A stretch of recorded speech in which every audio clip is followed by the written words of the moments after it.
You owe your brother money, not a little, enough that he had to ask twice. You have 200 people on payroll, a mansion with a gold-plated gate, and a stable of racehorses that costs more per month than most people make in a year. 3 years ago, you had $33 million.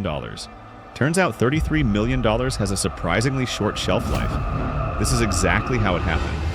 Let's set the scene. Oakland, California, 1980. You're Stanley Kirk Burrell. 19 years old, no record deal, no manager, no plan. What you have is a job selling programs outside the Oakland A's stadium, and enough charisma that the team's owner, Charlie Finley, lets you dance in the parking lot between games. You're so good at it that the players start calling you Little Hammer after Hank Aaron. Hammerin' Hank. The nickname sticks. You save $20,000, every dollar of it. You borrow another $20,000 from 2 Oakland A's players who believe in you for reasons that, at the time, seem entirely reasonable. You press your own records, you sell them out of the trunk of your car. This is the man the universe decided to make a millionaire. Specifically, a $33 million millionaire in under 2 years. And then, in the single greatest argument against the idea that the universe is fair, You Can't Touch This goes platinum 4 times. The year is 1990. Please Hammer, Don't Hurt 'Em sells 10 million copies. 10 million. It becomes the best-selling rap album in history at that point. The money doesn't arrive gradually, it arrives all at once, like a flood with no drainage system. You buy a mansion in Fremont, California. 40,000 square feet, 12 bedrooms, a recording studio, a baseball diamond, a gold-plated front gate. The monthly maintenance cost is $500,000. Not the mortgage, the maintenance. But here's where it stops being a success story. What comes next is a math problem disguised as loyalty. You hire 200 people. Not 20, not 50. 200. Bodyguards, assistants, cooks, drivers, dancers, hype men, family members, childhood friends, people from the neighborhood who needed a job, people from the neighborhood who didn't need a job but asked anyway. You pay all of them, every month, without exception. Everybody knew that I had 200 employees. It wasn't no secret. You know somebody was paying that payroll, so I was doing that, so... Your monthly payroll, $500,000. Your monthly mansion costs, $500,000. Your stable of racehorses, because naturally this is when you decide to get into horse racing, costs $300,000 a month to maintain. You are spending $1.3 million every single month before you buy a single thing for yourself. The first symptom appears quietly, the way they always do. Your accountant schedules a meeting, you reschedule it, he schedules another. You're busy, there's a tour, there's a video shoot. There's always something, and that number? It's about to get a lot worse. Stay with me. Your financial advisor sits across from you with a spreadsheet. The spreadsheet is not complicated. Revenue in, expenses out. The gap between those two numbers is closing faster than anyone in that room is comfortable saying out loud. He tells you to cut the payroll, significantly. You look at him like he suggested something obscene. MC Hammer just pissed his money off when you knew that I was employing 200 people from my community. It said more about you than it did about me. These are my people, you say. I'm not leaving my people. Your financial advisor updates the spreadsheet. Your record label looks at the numbers from Too Legit to Quit. We live in Hammer Time. Your 1991 follow-up. It sells 3 million copies. Respectable by any measure. Except the measure that matters. It costs $30 million to produce and market. The math on that is not complicated, even without a financial advisor.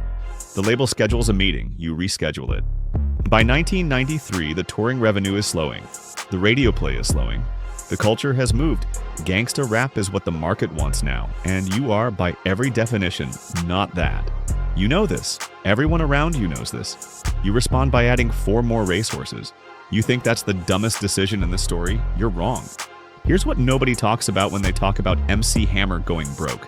You had a choice. Multiple choices. Documented, specific, on-the-record choices that you looked at directly and declined. Your accountant presents 3 options. Option 1, reduce payroll to 40 people, sell the Fremont mansion, liquidate the horses. You'd still have $15 million. Option 2, reduce payroll to 80 people, keep the mansion, sell the horses. You'd have $8 million in a runway. Option 3, keep everything exactly as it is and hope the next album performs at Please Hammer levels. You choose option 3, not because you don't understand the math, you understand the math. You choose it because the 200 people around you are not employees to you. They are the proof that you made it, that a kid from Oakland who sold programs in a parking lot became someone who could take care of everyone he ever knew. The money is not the point. The money is the vehicle. and you will drive that vehicle until the wheels come off. His financial advisor is watching all of this, helplessly, from the sidelines. The Funky Headhunter album drops in 1994. You've reinvented yourself. Harder sound, different image, different everything. It sells 1 million copies. 1 million copies would make most artists' careers. For your cost structure, it is a catastrophe. The gap between what's coming in and what's going out is now $1 million per month.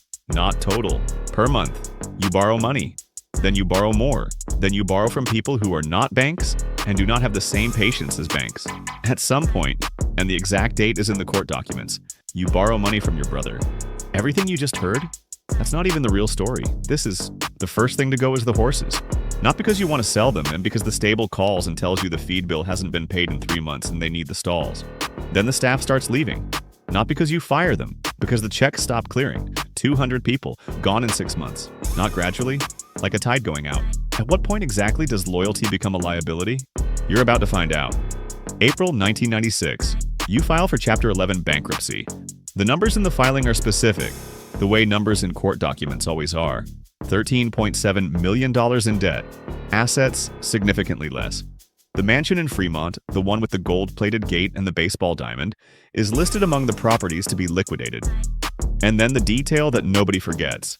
The gold-plated gate is sold at auction, separately, because it was worth enough to itemize. The gate that announced to the world that you had arrived is now being carried away by a man with a truck and a winning bid. Not metaphorically, not as a figure of speech. The gate.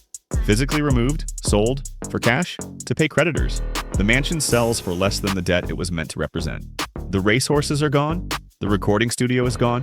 The baseball diamond, which was never really a baseball diamond, it was a symbol, is gone.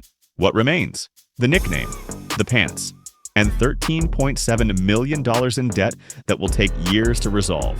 The money didn't run out.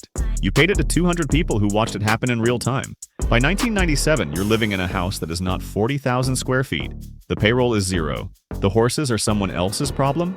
The gold gate is someone else's gate. You tell interviewers you have no regrets, that you do it again. I can't fight that. You got to have what you want. Some people love this. Some people love that. Never heard your perspective on that whole thing. You only heard other people's story. Yeah. I never did. That taking care of your people was worth every dollar. The court documents say $13.7 million in debt. Those two things are both true simultaneously, which is either admirable or the most expensive philosophy in the history of Oakland, depending on how you look at it. Here's the irony that closes the loop. The two Oakland A's players who lent you $20,000 at the beginning, the ones who believed in you before anyone else did, they got paid back. First, before the creditors, before the banks, before the gate was sold. You made sure of that. The 200 people who were there at the end, most of them moved on before the bankruptcy filing. The checks stopped, they left. That's not a judgment. That's just what happens when the math finally wins. You reinvent yourself. Again, you become an early investor in tech startups in the 2000s. You're on social media before most artists understand what social media is. You survive, which is more than the money did. You started with $20,000, a parking lot, and a nickname that wasn't even yours. You built $33 million.